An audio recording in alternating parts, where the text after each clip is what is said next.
You probably heard the news. Jerome Powell and the boys over at the Federal Reserve finally decided to step up and take matters into their own hands.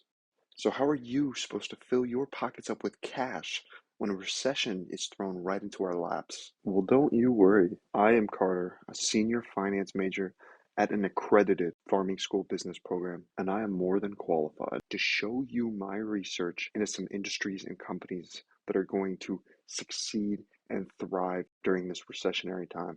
Now, I am in no way a financial advisor, so please do your own research and do not take any of this as financial advice. Don't buy a stock because some dude on the internet told you to.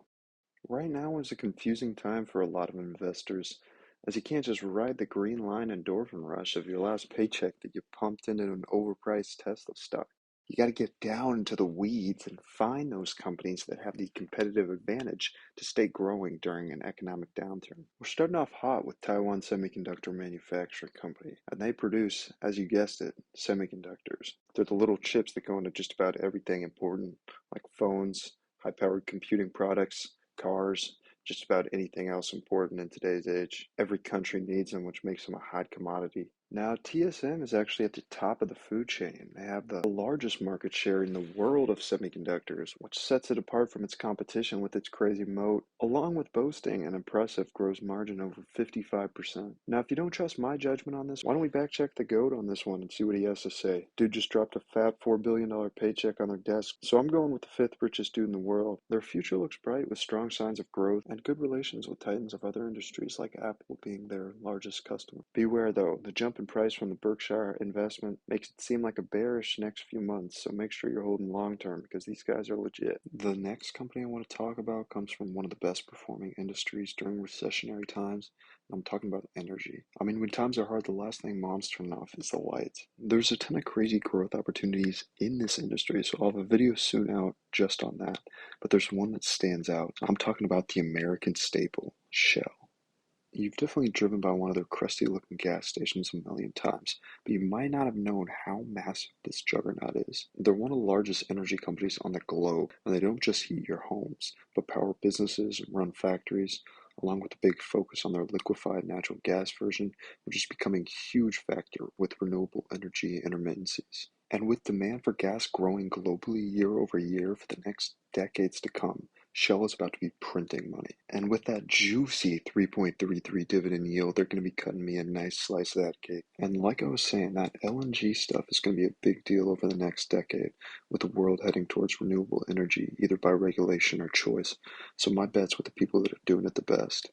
Switching gears, we're going to take a peek into the IT industry briefly and try to benefit from these remote work opportunities. Now, Oracle just does things different. I mean, these guys cover everything from the cloud and licensing to the actual computer hardware, all the way to the consulting side. All a company has to do is write a check, and Oracle will give them a custom IT infrastructure for all their operations. Their cash flow is one of the biggest in the industry, and it's just going to keep increasing year over year as they get more customers. I don't see as many people talking about Oracle, but when you look at their valuations and their 2023 estimates and beyond, you'll be as rock hard as my finance professor showing a video of Warren Buffett in class. The next company is a textbook definition of an oligopoly, meaning they only have a couple competitors. MasterCard. MasterCard has such a large grasp on consumers that people sometimes don't even think about. How is someone going to take over MasterCard? The network of businesses and consumers they have is so massive. Even in economic downfall, people will still use them to pay for things, and businesses still have transactions to make. MasterCard is just going to keep collecting their cents on the dollar and stuffing billions into their pockets. The only thing that can hold this company back is running out of people in the world. Their cash flow has grown 28% from last year, almost doubling the 15% industry average. But the real number that gets your value investors' pants tingling is the EPS growth.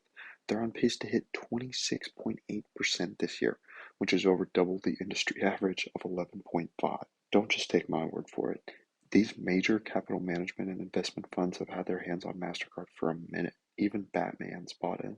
The last pick of today's video is going to be American Water. With severe market headwinds in the future, there are really only a few industries that can almost guarantee consistent income levels, and utilities has got to be the safest of the gambles. American Water provides drinking water, wastewater, and other related services to over 14 million people in 24 states. American Water is one of the leaders in the clean water and wastewater transition that's going on in the US right now. This past year, they invested over $2.5 billion back into their own company in order to deliver more sustainable water and wastewater services to their current customers and the markets they're expanding into. They're one of the top in their industry for dividend payouts, and they're just going to grow along with their earnings.